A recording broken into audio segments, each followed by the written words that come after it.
Salut dur à cuire, contente de vous revoir pour cette première vidéo de l'année 2025 et on espère qu'il y aura plein d'autres vidéos cette année.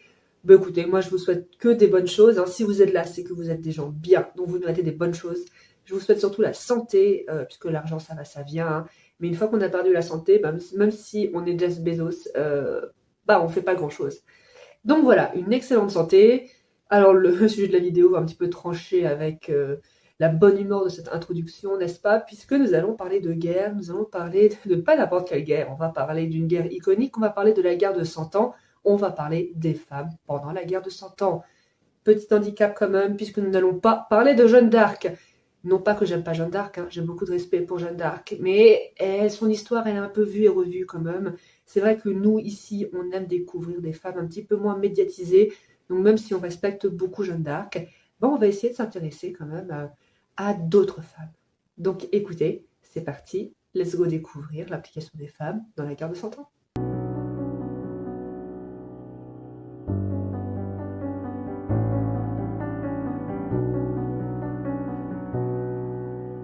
Bon, alors là, vraiment, le cadre spatio-temporel s'impose parce que la guerre de 100 ans, c'est compliqué. Officiellement, c'est de 1337 à 1453, donc une guerre de 116 ans. 1337, c'est le roi d'Angleterre, Édouard III, qui clame le trône de France. 1453, bataille de Castillon, victoire française. L'Angleterre ne possède plus que Calais sur le continent et c'est une sorte de statu quo. Il faut savoir qu'il n'y a pas eu vraiment de grands traités qui a mis fin à la guerre de 100 ans. Mais si seulement c'était si simple. La guerre de 100 ans, déjà, c'est une succession de trêves, de batailles rangées à la Crécy, à la Harnoncourt, mais aussi d'escarmouches, de razzias, puis encore des trêves. Et ensuite, c'était pas que France contre Angleterre. En fait, la guerre de 100 ans, c'est plein de petits conflits secondaires, alors avec souvent en toile de fond quand même toujours la France et l'Angleterre qui manœuvraient, mais c'était aussi des guerres entre leurs alliés respectifs, entre leurs vassaux. Et il y a eu plein de protagonistes dans cette guerre. La Bretagne par exemple, pas besoin d'aller très loin. La guerre de succession de Bretagne, c'est une des guerres de la guerre de 100 ans. Avec la guerre des deux Jeannes notamment, j'ai fait une vidéo il y a très longtemps sur la duchesse de Bretagne, allez la voir si ça vous intéresse. Il va également y avoir le fameux conflit entre Armagnac et Bourguignon, qui était une sorte de guerre civile. En gros, la France, pendant la guerre, pas de chance, va avoir un roi souffrant de maladie mentale, Charles VI. Il était normal, du jour au lendemain, il est devenu fou. Donc forcément, il y a eu conflit entre deux grandes maisons pour assumer la régence. La maison des Armagnac, qui est représentée par le frère de Charles VI, la maison bourguignonne, représentée par son oncle. Au début, ça va être un petit peu ambigu. Finalement, en 1415, là, c'est bien défini. Les Armagnac soutiennent le royaume de France, et notamment Charles VII. Et les Bourguignons vont soutenir l'Angleterre. D'ailleurs, quand on dit que les Anglais ont brûlé Jeanne d'Arc, non, ce sont des Français qui ont brûlé Jeanne d'Arc. Ce sont les Bourguignons, mais qui étaient alliés à l'Angleterre. Je sais, j'ai dit qu'on ne citerait pas Jeanne d'Arc. Allez, c'est fini. Et surtout, c'est la guerre qui venait aux gens. C'était pas les soldats qui allaient aux marges du royaume de France pour faire la guerre. La guerre s'importait dans le domicile des gens. Et ça, forcément, cette situation de crise inédite, ça va un petit peu rabattre les cartes. Et forcément, le conflit va aller jusqu'aux femmes. Donc celles-ci vont être obligées de s'impliquer. Au bas Moyen-Âge, en France, c'était mal vu qu'une femme prenne des armes. C'était ancré dans les mentalités de l'époque. Par exemple, Gilles de Rome, donc c'était un des conseillers de Philippe le Bel. Petite parenthèse, j'adore Philippe le Bel. Moi, communément, mon roi de France préféré, c'est Philippe le Bel. Il avait quelque chose pour lui. C'est qu'avec Louis IX, donc Saint-Louis, et Louis XVI, c'est le seul roi de France qui était fidèle à sa femme. Philippe le Bel n'a jamais trompé son épouse, ou du moins ça s'est jamais su. Non, franchement, Philippe le Bel, c'était un homme avec de la morale, et pour ça, on l'aime bien. Mais bref. Et c'est là que son conseiller, donc Gilles de Rome, a écrit un livre, en fait, sur le gouvernement. Et il écrivait que la femme de seigneur se devait moralement d'accompagner son mari sur le champ de bataille, mais à l'arrière. Vous voyez, là où il y avait les tentes, les campements et tout. En fait, les camps militaires, il y avait beaucoup de femmes. Par exemple, dans les camps bourguignons, il y avait énormément de mères, d'épouses qui venaient accompagner leur mari et qui s'occupaient des logistiques dans les campements. Il y avait aussi beaucoup de prostituées. D'ailleurs, il a fallu légiférer pour chasser les ribaudes, tellement il y en avait. Mais qu'elle n'avait pas sa place sur le champ de bataille parce qu'en fait, elle en était incapable. Voilà ce qu'écrit Gilles. La femme est la chose la plus peureuse qui soit. Or, porter grand coup nécessite des reins solides. Au XIVe siècle, à cause notamment de la guerre de Cent Ans, on voit que les mentalités évoluent. Alors, non pas qu'on veut armer les gamines et les envoyer sur le champ de bataille, mais de plus en plus de voix s'élèvent pour que, au moins, les princesses, les baronnesses, donc les femmes qui sont amenées quand même éventuellement à gérer un fief plus tard, soient initiées aux stratégies militaires. Christine de Pisan va l'écrire noir sur blanc. Cette idée sur laquelle effectivement les jeunes filles doivent être initiées au moins à la stratégie militaire pour au moins être capables de négocier des traités, être capable de nommer des bonnes personnes quand même au sein de l'armée, ça a commencé à se diffuser. Encore, ça c'était la théorie, puisque dans la pratique, bien sûr que des femmes vont devoir prendre les armes ou au moins défendre leur fief. Hein. Je vous ai dit, la guerre, elle vient aux portes des gens. Alors des femmes qui avaient pris les armes, ça s'était vu comme quelques siècles plus tôt pendant les croisades. Pendant les croisades, franchement, ça choquait personne. Hein. Il y a eu pas mal de femmes qui ont pris les armes, comme Marguerite de Beverly. Alors elle, je l'adore, c'était une pèlerin et finalement elle est devenue soldat et elle a une vie vraiment rocambolesque. J'en ai parlé il y a très longtemps sur ma vidéo sur les femmes pendant les croisades.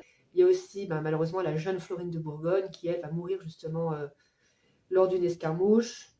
On a aussi Ida, alors elle me fascine, on ne sait pas grand chose sur elle, une femme de seigneur qui va mener ses troupes jusqu'en Terre Sainte et elle va disparaître suite à un combat. On sait peu de choses sur elle, mais le peu qu'on sait, c'est terriblement rocambolesque. Pendant les croisades, c'est la première fois que des hommes s'absentaient parfois pendant 10, 15, 20 ans.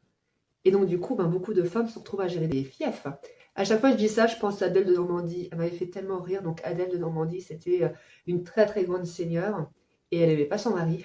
Et en fait, elle l'a forcé à partir en croisade. Genre, il voulait pas aller en croisade.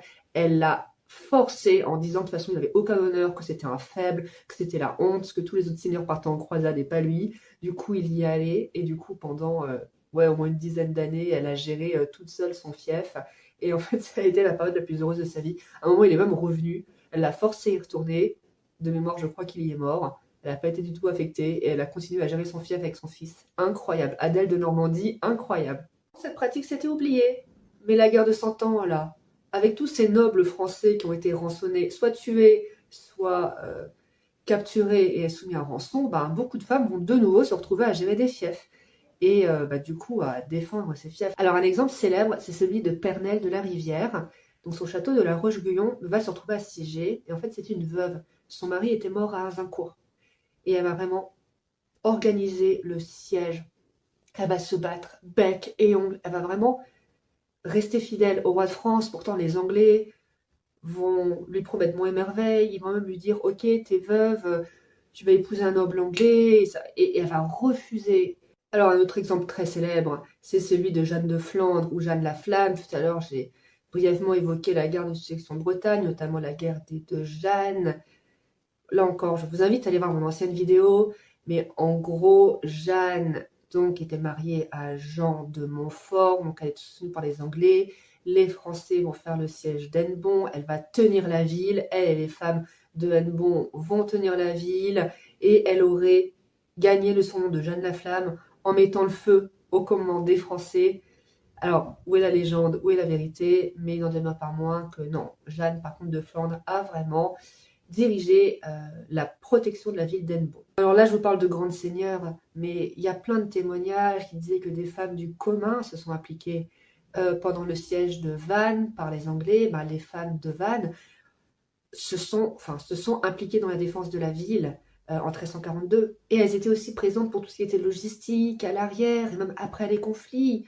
Pareil, il y a des chroniqueurs qui disent que la ville de Louviers, à un moment, a été détruite suite à un siège, et que les femmes, conjointement avec les hommes, ont retroussé leurs manches pour rebâtir en fait les murailles de la ville. Elles étaient même présentes dans les réseaux d'espionnage. Il y avait énormément d'espionnage pendant la guerre de Cent Ans. Et il y a un historien, notamment Roger Jouet, donc, qui s'est intéressé, et il était très étonné par le nombre de femmes, notamment au service de l'Angleterre, donc qui servaient d'espionnes. Il disait que c'était drôle parce que ces femmes, elles avaient presque tout le temps le même nom. En fait, il y avait une dizaine de noms qui revenaient. On avait par exemple Yvonne la Troncheronne, Catherine Filevent. Donc en fait, les femmes, elles étaient vraiment présentes à toutes les échelles du conflit. Vraiment. Quand j'entends guerre de 100 ans et femmes, bon, bah, bien sûr, on pense tous d'abord à Jeanne d'Arc, hein, avouons-le.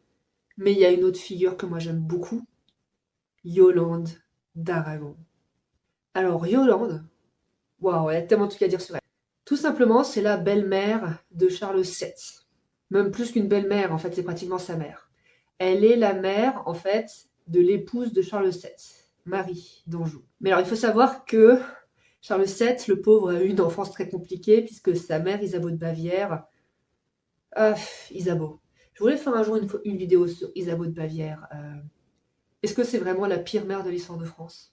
En fait, Isabeau va négliger son fils. Et pire, il va vendre sa couronne aux Bourguignons. Isabeau de Bavière va prendre le parti des Bourguignons contre son propre fils. Donc c'est Yolande, parce qu'en fait, Charles VII a été fiancé très jeune à la fille de Yolande d'Aragon. Donc c'était aussi dans son intérêt quand même que Charles VII atteigne l'âge adulte et devienne roi. Bah, elle va le prendre sous son aile.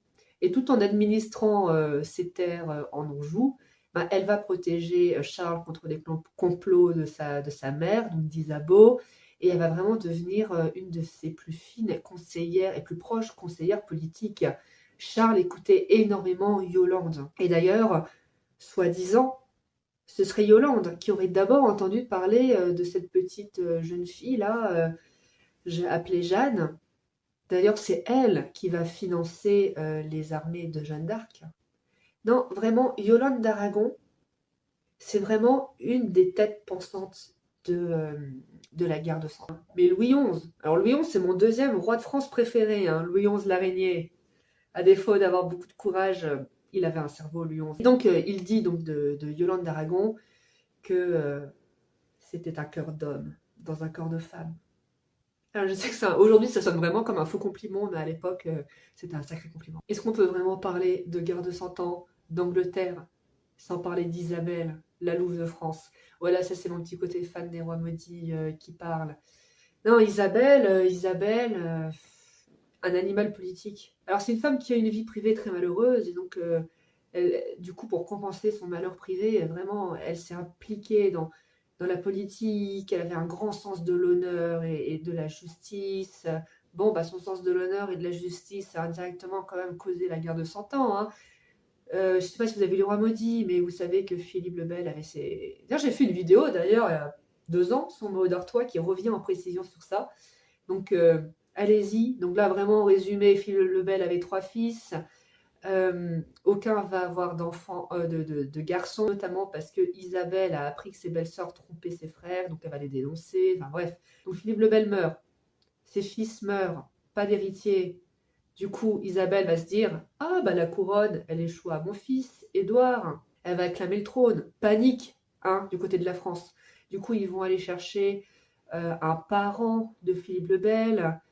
Et donc, bien sûr, voilà, Édouard va être vexé. Et voilà, début, grosso modo, de la guerre de 100 ans. Isabelle, elle va continuer ses actions. Ensuite, elle va pas s'arrêter là. Elle va, donc en 1327, fomenter un soulèvement contre son époux, donc son époux qui était un homosexuel notoire, c'est vrai, donc il avait même plus que délaissé, qui l'humiliait, qui en plus n'était pas un très bon souverain, hein. Il dépensait des sommes folles, et donc du coup, elle va fomenter un soulèvement contre lui pour mettre son fils sur le trône et assumer la régence pendant quelques années.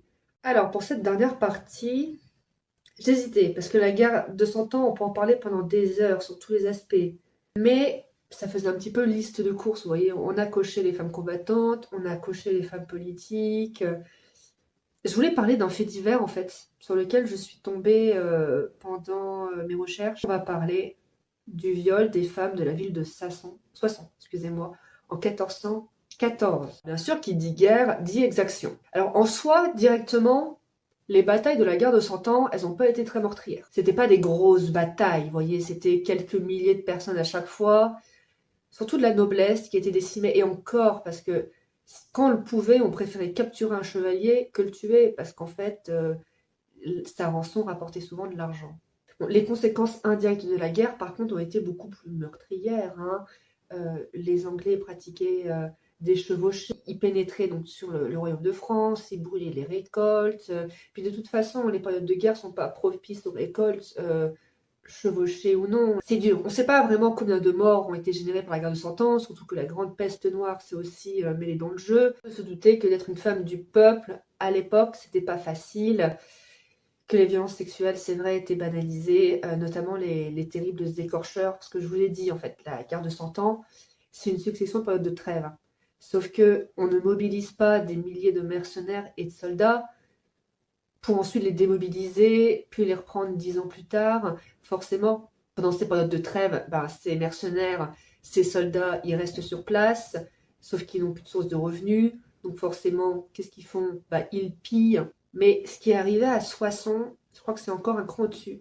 Enfin, pour nous, non, parce que pour nous, Schwagwell est important, mais pour les contemporains, ça a été assez terrible. En gros, la ville de Soissons était bourguignonne. Donc il va y avoir un siège et la ville va résister. C'est en grande partie ce qui va expliquer ensuite l'horreur pendant 2 jours. C'est que la ville va beaucoup résister. Quand les Armagnacs vont la reprendre, ils vont se déchaîner. Ils vont piller, ils vont violer. Mais à une échelle, pratiquement toutes les femmes ont subi ces exactions. Et tout type de femmes. Nous, on s'en fout de cette distinction. Mais il faut savoir qu'au Moyen-Âge, il y avait les bonnes victimes et les mauvaises victimes. Je dis ça, mais en fait, c'est toujours le cas aujourd'hui. Mais là, c'était encore pire. C'est-à-dire que, par exemple, une femme qui vivait en concubinage ne pouvait pas être violée. Pareil, une femme qui donnait naissance à un enfant après un viol, on doutait qu'elle était violée parce que au Moyen-Âge, en fait, si une femme avait... On pouvait concevoir un enfant que si, en gros, la femme avait été satisfaite, vous voyez. Sauf que là, à Soissons, on va violer des personnes normalement intouchables. Les femmes mariées, ouais, les vierges, des nobles, et c'est une catastrophe pour une maison noble d'avoir des femmes violées, puisqu'ensuite, on ne peut pas savoir si c'est un enfant né, si c'est un héritier légitime ou non. Donc c'est vrai que les contemporains vont être choqués, et que encore d'habitude, on est très pudique au Moyen-Âge sur les violences sexuelles. Là, il va y avoir plusieurs chroniqueurs qui vont coucher par écrit ce, entre guillemets, faits divers. Il y avait un chroniqueur de l'époque, donc Enguerrand de Montrelay, qui va écrire: il n'est point chrétien qui n'eut pitié de voir l'horrible et très misérable désolation qui fut faite en Issel-Ville. On souligne bien dans ces chroniques que pour la majorité, les victimes, c'est des prudes femmes et des bonnes pucelles efforcées. Donc c'est des bonnes victimes qui ont majoritairement été souillées. Et ça on ne le pardonne pas. Alors ça prend avec des passettes, puisque ça a été écrit 60 ans plus tard. Mais Thomas Bazin, donc c'est un prêtre historien, va revenir justement sur ce drame, il va souligner le nombre important de victimes, la qualité de ces victimes, et il va nous dire que c'est vrai qu'une grande partie de ces Soissonnaises abusées, par la suite, n'ont eu d'autre choix que de tomber dans la prostitution, puisque leur réputation ayant été durablement souillée. Alors c'est très intéressant parce que c'est un des uniques témoignages médiévaux sur justement le sort de victime. On s'intéresse. Alors, déjà, donc je l'ai dit, on est très pudique sur la question. Et surtout, là, on s'intéresse à ce que sont devenues des victimes. Alors, est-ce que c'est vrai? Compliqué de le savoir, mais en tout cas, ça n'a pas été jugé incohérent par les gens de l'époque. Donc voilà, c'est vrai que je voulais parler de ce fait divers assez extraordinaire. Alors, non pas que les violences sexuelles, malheureusement, étaient extraordinaires à l'époque, mais bon, par son ampleur, par la manière dont il a été traité, entre guillemets, par les médias. Donc écoutez, que dire de la guerre de Cent Ans? Elle confirme en fait ce qu'on a pu voir dans plein de vidéos. Je pensais notamment à ma vidéo sur Qin Liu, la vraie Mulan. J'avais parlé de plusieurs femmes générales chinoises, et c'est vrai que ces femmes avaient en commun de survenir comme ça en situation de crise, notamment des fins de dynastie. Là, en l'occurrence, Qin Liu, personnage que j'adore, c'était à la fin de la dynastie Ming, donc juste avant l'avènement de la dynastie Qin ou Qing. Et là c'est pareil en fait, la situation de crise, du coup on gomme les normes sociales, on permet aux femmes de sortir entre guillemets de leur de rôle qui leur est assigné, et la guerre de Cent Ans n'échappe pas à la règle, puisque que ce soit des anonymes, des civils ou des grandes dames, c'est vrai que beaucoup étaient obligés de sortir de leur zone de confort. Bon, en tout cas, j'espère que le sujet vous aura plu. Bien sûr, c'était encore qu'une introduction. Donc voilà, si vous voulez plus d'informations, n'hésitez pas à faire vos recherches. Et si vous avez aimé, n'hésitez pas à vous abonner, à liker. Et moi, je vous dis à très très bientôt pour d'autres vidéos. Alors, les prochaines vidéos, on va quitter le sol de la France. On va aller dans des contrées beaucoup plus exotiques. Et écoutez, j'espère que ça va vous plaire. Salut et bonne année encore!